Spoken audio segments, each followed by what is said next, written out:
Halo semuanya, selamat datang di podcast Sesaat, sharing sehat dan bermanfaat.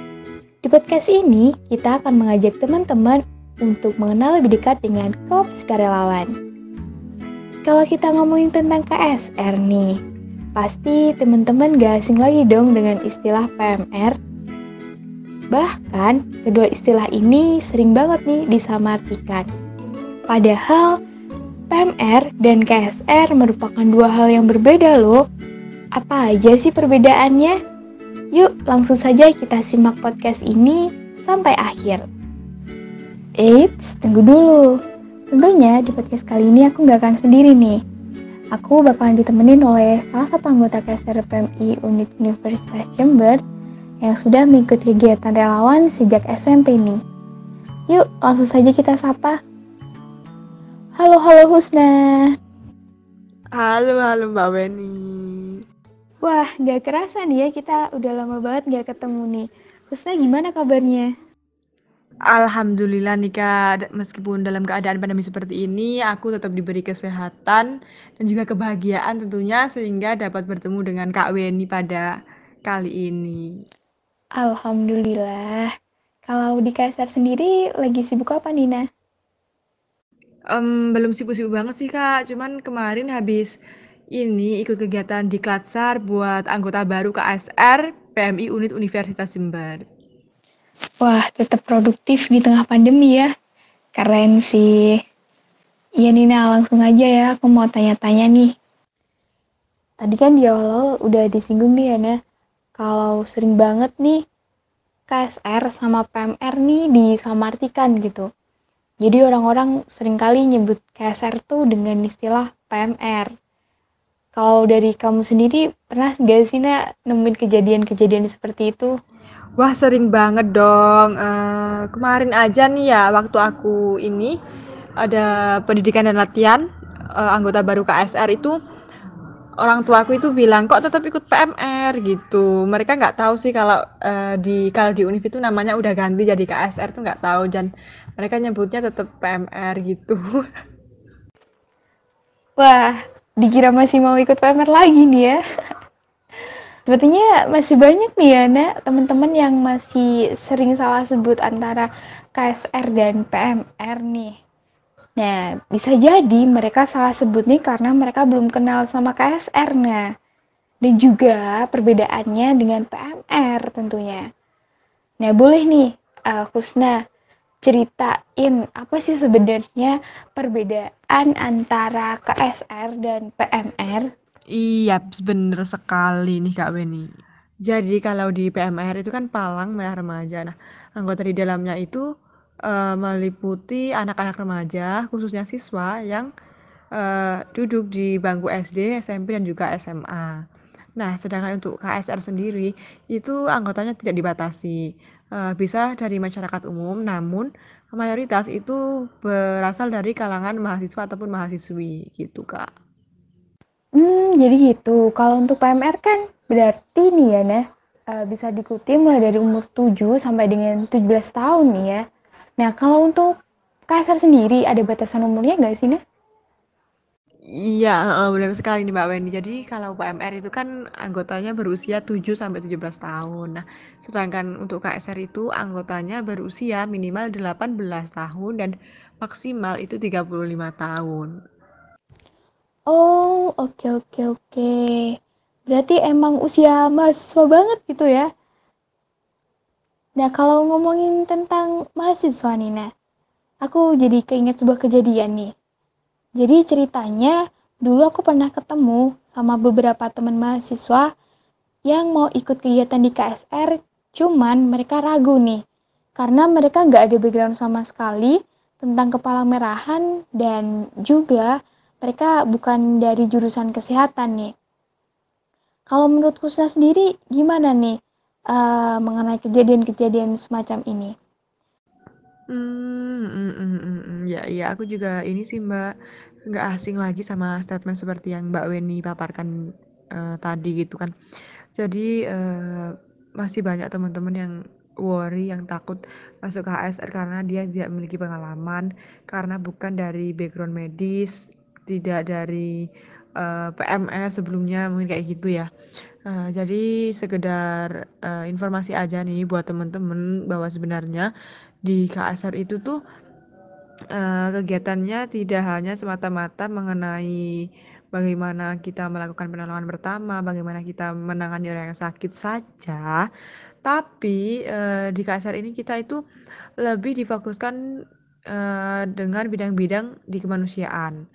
Seperti itu. Jadi untuk teman-teman yang masih takut atau yang masih worry karena tidak punya background medis, karena tidak punya background kesehatan, karena tidak memiliki pengalaman di Kepalang Merahan sebelumnya, itu nggak usah khawatir karena nantinya di KSR itu akan dibimbing lagi mulai dari nol oleh fasilitator-fasilitator yang telah bersedia mendampingi teman-teman nantinya gitu. Nah, eh, gini sih Mbak, sedikit tambahan dari aku bahwa untuk menjadi keasar itu sebenarnya syarat utamanya itu tidak berasal dari background-background yang seperti disebutkan tadi, tapi di mana teman-teman itu suka dan juga rela untuk melakukan pengabdian di bidang kemanusiaan.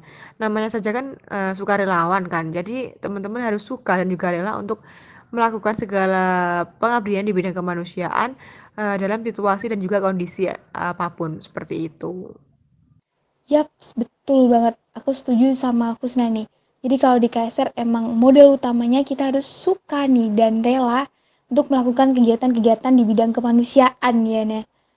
Oke, nah kita kan udah bahas nih perbedaan yang pertama, ada di anggota. Nah, untuk selanjutnya ada nggak sih nah perbedaan lain antara KSR dan PMR sendiri?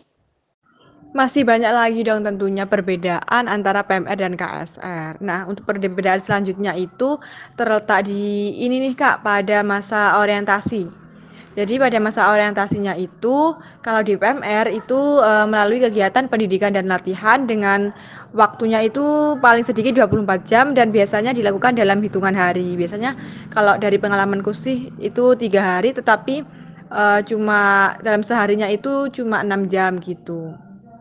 Lalu kalau di KSR sendiri masa orientasinya itu berupa pendidikan dan latihan dasar. Nah, untuk waktunya sendiri itu mengikuti kurikulum yang telah disediakan, yang telah ditentukan yaitu ditempuh selama 120 jam. Gitu, Kak. Berarti kalau di PMR namanya diklat, kalau di KSR namanya diklatsar gitu ya, Nah? Nah, kalau di PMR tadi kan Kusnya sempat bilang dilaksanakan selama beberapa hari. Kalau di KSR dilaksanakan sesuai dengan kurikulum 120 jam. Nah, kenapa tuh nah? Kok di PMR sama KSR masa orientasinya berbeda nih? Ya, oke. Jadi gini nih, kalau yang membedakan kenapa kok di PMR waktunya lebih singkat daripada di KSR itu mungkin lebih ke ininya nih Kak. Kalau di masa orientasi kan itu pastinya ada pemaparan materi. Nah, itu yang membedakan. Jadi kalau di PMR pemaparan materinya itu hanya 7 bidang, yaitu ada kepemimpinan, ada kepalang merahan, ada pertolongan pertama, donor darah, kesehatan remaja, sanitasi kesehatan, kesiapsiagaan bencana itu.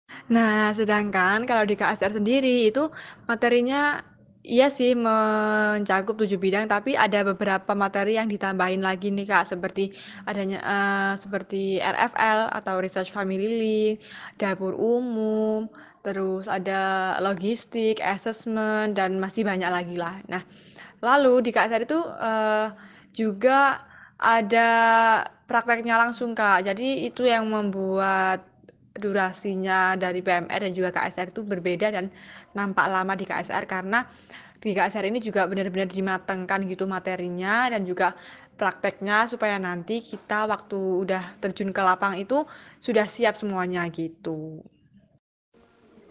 Oke oke oke. Mungkin ini juga jadi jawaban ya buat teman-teman yang tadi ragu untuk mengikuti KSR karena belum ada pengalaman sama sekali di bidang kepalang merahan nih. Jadi teman-teman gak usah khawatir lagi karena setelah nantinya teman-teman daftar menjadi anggota, teman-teman akan dibekali terlebih dahulu dengan ilmu-ilmu yang nantinya diperlukan ketika berada di KSR teman-teman. Iya, betul sekali. Oke, nah kembali lagi ke obrolan kita nih. Tadi kan di awal sudah sempat dibahas mengenai anggota, terus masa orientasi yang ada di KSR maupun di PMR. Nah, kalau untuk perannya sendiri di KSR dan di PMR ini ada perbedaan juga nggak sih, Nah? Ada dong. Kalau dari segi peran itu bedanya lebih ke ini nih, Kak, sasarannya. Jadi kalau di PMR itu kan perannya mereka jadi peer ya, sebagai peer leader, peer support, sama peer education, di mana mereka itu melakukan sosialisasi terhadap teman-teman sebayanya. Nah, sedangkan kalau di KSR, ini sama-sama sih melakukan sosialisasi, tapi penerapannya itu langsung terjun ke masyarakat gitu. Jadi kalau di KSR itu perannya sama-sama di bidang kemanusiaan, tapi lebih luas gitu loh. Kalau untuk di kebencanaan sendiri, apakah juga terdapat perbedaan nih antara peran PMR dan KSR? Nah, Ada juga sih kalau perbedaannya peran KSR sama PMR di kebencanaan. Jadi kalau PMR perannya itu mungkin hanya sekedar kayak sosialisasi bagaimana sih kalau misalnya nih terjadi bencana banjir. Nah, itu kalau PMR itu cuma sosialisasi bagaimana sih kita seharusnya ketika menghadapi situasi banjir. Nah, mungkin nanti ini kalau di PMR itu paling mentok itu mungkin cuma galang dana buat korban banjir gitu sih kalau di PMR. Nah, tapi kalau di KSR ini perannya itu lebih luas lagi, Kak. Jadi kita sebagai KSR itu sudah terjun langsung membantu korban banjir gitu. Jadi kayak membantu mulai persiapan logistiknya, terus kayak dapur umumnya seperti itu. Jadi kalau di KSR itu perannya lebih langsung terjun ke lapangan tempat terjadinya bencana itu gitu. berarti kalau PMR ini emang belum disarankan ya, Nah, untuk mengikuti kegiatan penanganan bencana nih. Beda lagi sama KSR ya, yang mungkin udah jadi salah satu kegiatannya gitu. Iya, benar sekali. Jadi menyesuaikan juga dengan peran dari PMR dan KSR yang sudah memiliki porsi masing-masing dalam tugas kepalang merahan, utamanya di bidang kemanusiaan gitu, Kak. Wah, ternyata banyak banget nih ya perbedaan antara PMR dan KSR, mulai dari keanggotaannya, masa orientasi atau pelatihannya, dan juga perannya di masyarakat maupun di saat kebencanaan. Semoga setelah ini teman-teman gak salah sebut nama lagi nih ya. Gak kerasa ya kita udah ngobrol banyak banget di podcast kali ini. Rusna, terima kasih ya udah berkenan untuk berbagi informasi serta cerita-cerita menarik pada podcast kali ini nih. Dan juga terima kasih buat teman-teman yang sudah mendengarkan podcast ini dari awal sampai akhir. Sekian podcast kali ini, sampai jumpa di podcast selanjutnya. Bye!